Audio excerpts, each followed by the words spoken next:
Pada malam hari ini saya hadir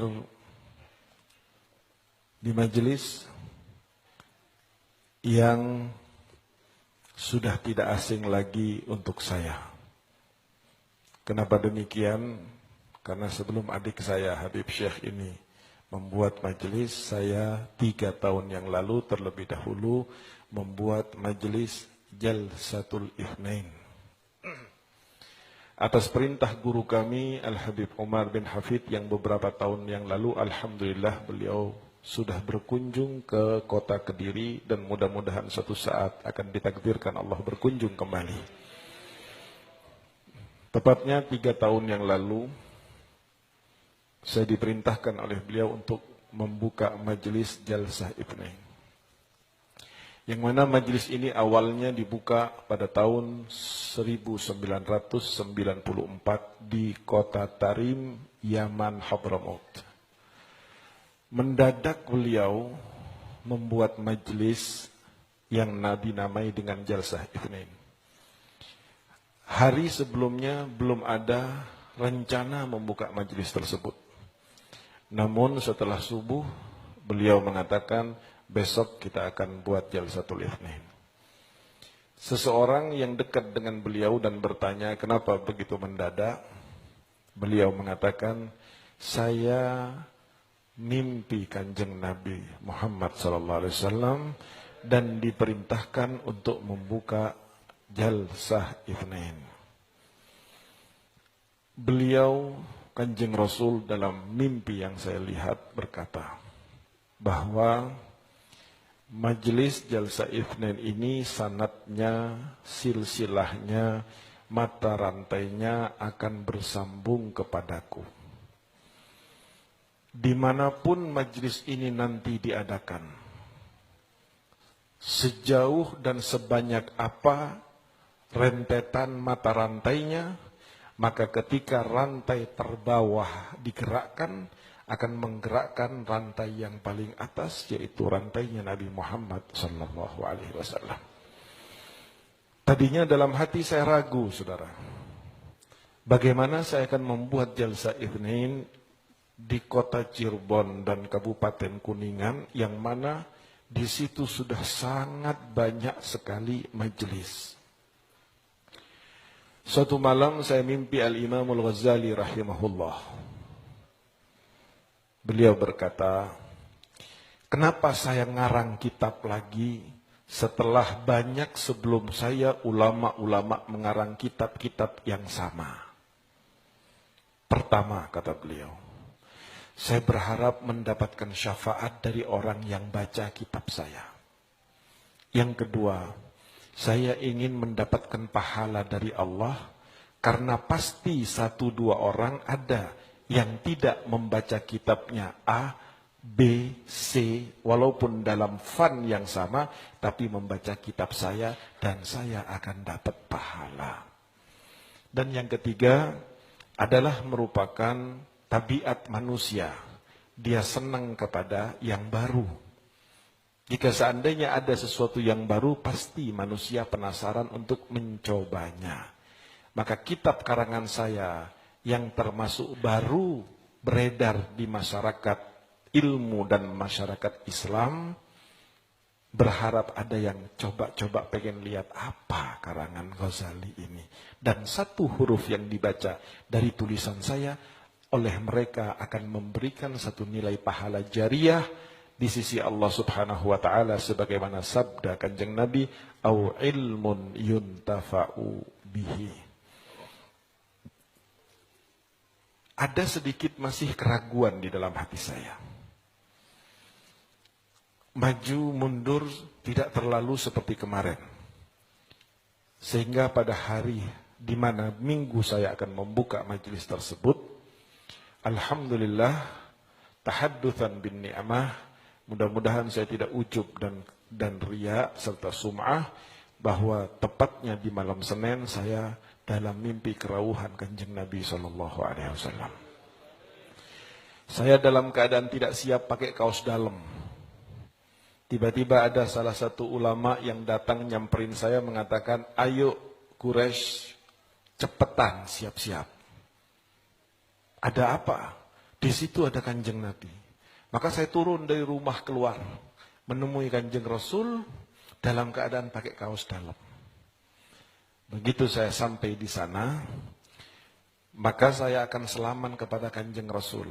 Tapi Kanjeng Rasul mengatakan, selamanlah kepada gurumu terlebih dahulu. Di situ ada Habib Umar. Saya menuju kepada Habib Umar untuk selaman, beliau meletakkan tangannya di belakang. Tidak mau selaman, suruh selaman kepada Rasulullah. Akhirnya saya balik lagi kepada Nabi Muhammad dan Nabi Muhammad tersenyum memberikan tangannya. Lalu saya selaman kepada Habib Umar. Setelah itu Rasulullah langsung ngomong ke saya, lah kamu kok cuman pakai begini, mana bajumu? Saya bilang mau kemana ya Rasulullah? Lah mau ke Jalsa Itsnain. Orang-orang sudah pada datang. Ayo cepetan. Saya lari ke rumah.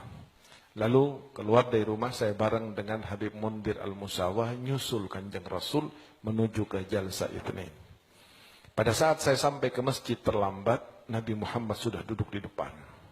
Bersama dengan Al-Habib Ali bin Muhammad Al-Habsyi, sahib Maulid Simtud Durar.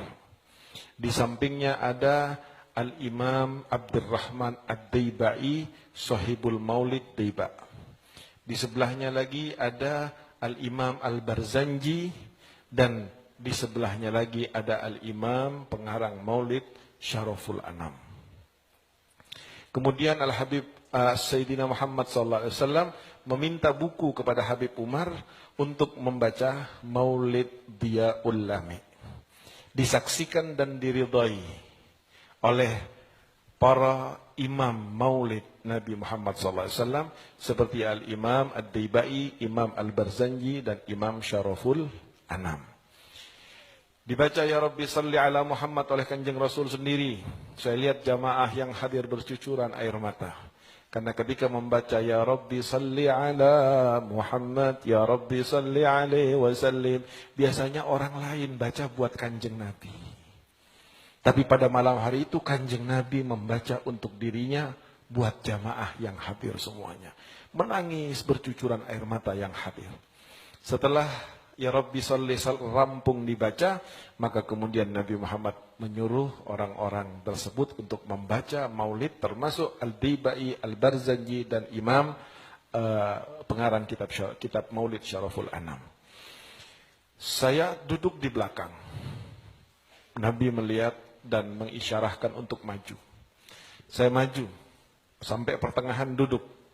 Nabi melihat lagi lalu mengisyaratkan saya untuk lebih mendekat. Saya mendekat sampai duduk di soft belakang soft kedua.